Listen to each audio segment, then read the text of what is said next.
താരസംഘടനയായ അമ്മയുടെ general secretary സ്ഥാനത്തുനിന്ന് നടൻ സിദ്ദിഖ് രാജിവെച്ചിരിക്കുകയാണ്. അമ്മ പ്രസിഡന്റ് മോഹൻലാലിന് സിദ്ദിഖ് രാജിക്കത്ത് നൽകുകയും ചെയ്തു.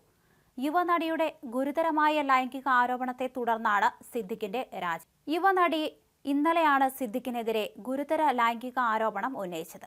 നടിയുടെ ആരോപണങ്ങളിൽ പോലീസ് കേസെടുത്തേക്കുമെന്നാണ് സൂചനയും. സിനിമ മോഹിച്ചെത്തിയ യുവനടിയെ ചെറുപ്രായത്തിൽ പീഡിപ്പിച്ചു എന്ന ആരോപണം അതീവ ഗുരുതരമാണെന്ന വിലയിരുത്തലിലാണ് കേസെടുക്കുമെന്ന സൂചനകൾ പുറത്തുവന്നത്. നടി പരാതി നൽകുകയാണെങ്കിൽ സിദ്ദിഖിനെതിരെ കേസെടുക്കുമെന്നാണ് വിവരം. +2 കഴിഞ്ഞ സമയത്ത് സോഷ്യൽ മീഡിയ വഴി ബന്ധപ്പെടുകയായിരുന്നു. വ്യാജമായി തോന്നുന്ന ഒരു അക്കൗണ്ടായിരുന്നു അത്. പക്ഷേ അത് അദ്ദേഹത്തിന്റെ സ്വന്തം അക്കൗണ്ടായിരുന്നു. പിന്നീട് സുഖമായിരിക്കട്ടെ എന്ന സിനിമയുടെ പ്രിവ്യൂ ഷോ കഴിഞ്ഞ് മസ്കറ്റ് ഹോട്ടലിൽ ഒരു ചർച്ചയ്ക്ക് വിളിക്കുകയും ചെയ്തു. അന്ന് എനിക്ക് 21 വയസ്സാണ്. മോളെ എന്ന് വിളിച്ചാണ് സമീപിച്ചത്. ഒരിക്കലും അദ്ദേഹം ഇങ്ങനെ പെരുമാറുമെന്ന് കരുതിയതേയില്ല. അവിടെ പോയപ്പോഴാണ് എന്നെ ലൈംഗികമായി ഉപദ്രവിച്ചത്.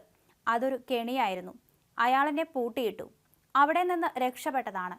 സിദ്ദിഖ് നമ്പർ 1 ക്രിമിനലാണ്. ഇപ്പോൾ പറയുന്നതെല്ലാം പച്ചക്കള്ളമാണ്. ഹേമ കമ്മിറ്റി റിപ്പോർട്ട് പുറത്തു വന്നപ്പോൾ അദ്ദേഹം കാര്യമായി സംസാരിക്കുന്നത് കേട്ടു. സ്വയം കണ്ണാടിയിൽ നോക്കിയാൽ അദ്ദേഹത്തിന് ക്രിമിനലിനെ കാണാം. ഇയാൾ കാരണം എനിക്ക് നഷ്ടപ്പെട്ടത് എൻ്റെ സ്വപ്നങ്ങളാണ്, എൻ്റെ മാനസികാരോഗ്യമാണ്. സഹായം ചോദിച്ച് ഞാൻ മുട്ടിയ വാതിലുകളൊന്നും തുറന്നില്ല. എനിക്ക് എൻ്റെ അമ്മയും അച്ഛനും മാത്രമേ ഉണ്ടായിരുന്നുള്ളൂ. എനിക്ക് മാത്രമല്ല, എൻ്റെ പല സുഹൃത്തുക്കൾക്കും ഇയാളിൽ നിന്ന് ഇതേ അനുഭവം ഉണ്ടായിട്ടുണ്ട്. 2019 തന്നെ പൊതുസമൂഹത്തിന് മുന്നിൽ ഞാൻ ഇക്കാര്യം തുറന്നു പറഞ്ഞിട്ടുണ്ട്. അനുഭവം തുറന്നു പറഞ്ഞതിന് സിനിമാ മേഖലയിൽ നിന്നു തന്നെ മാറ്റി നിർത്തി. എനിക്കൊന്നും നഷ്ടപ്പെടാനില്ല. അതുകൊണ്ടാണ് സധൈര്യം തുറന്നു പറയുന്നത്, നടി മാധ്യമങ്ങളോട് പറഞ്ഞു. അതേസമയം രാജിവെച്ചുവെന്ന വാർത്ത സിദ്ദിഖ് സ്ഥിരീകരിച്ചിട്ടുണ്ട്. മോഹൻലാലിന് രാജിക്കത്ത് സമർപ്പിക്കുകയായിരുന്നു. എന്നാൽ കൂടുതൽ കാര്യങ്ങളൊന്നും തന്നെ സിദ്ദിഖ് വെളിപ്പെടുത്തിയിട്ടില്ല. സിദ്ദിഖിനെതിരെ കേസെടുക്കാനുള്ള സാധ്യതയും കൂടുതലാണ്. അതുകൊണ്ട് തന്നെയാണ് ഇപ്പോൾ രാജി സമർപ്പിച്ചിരിക്കുന്നത്. ഇന്നലെ വൈകിട്ടോടുകൂടിയാണ് ഇത്തരത്തിൽ യുവനടി പരാതിയുമായി രംഗത്ത് വന്നത്. ഫേസ്ബുക്ക് കുറിപ്പിലൂടെയായിരുന്നു ആദ്യം ഇതിനെതിരെ തുറന്നടിച്ചത്. മാത്രമല്ല, നേരത്തെയും ഈ ഒരു നടി പണ്ട് നടന്ന സംഭവത്തെക്കുറിച്ച് വെളിപ്പെടുത്തി രംഗത്ത് വന്നിരുന്നു. അതേസമയം മോശമായി പെരുമാറിയെന്ന ബംഗാളി നടിയുടെ വെളിപ്പെടുത്തലോടെ പ്രതിക്കൂട്ടിലായ ചലച്ചിത്ര അക്കാദമി ചെയർമാൻ രഞ്ജിത്തിന്റെ രാജിയും ഉടനുണ്ടാകും.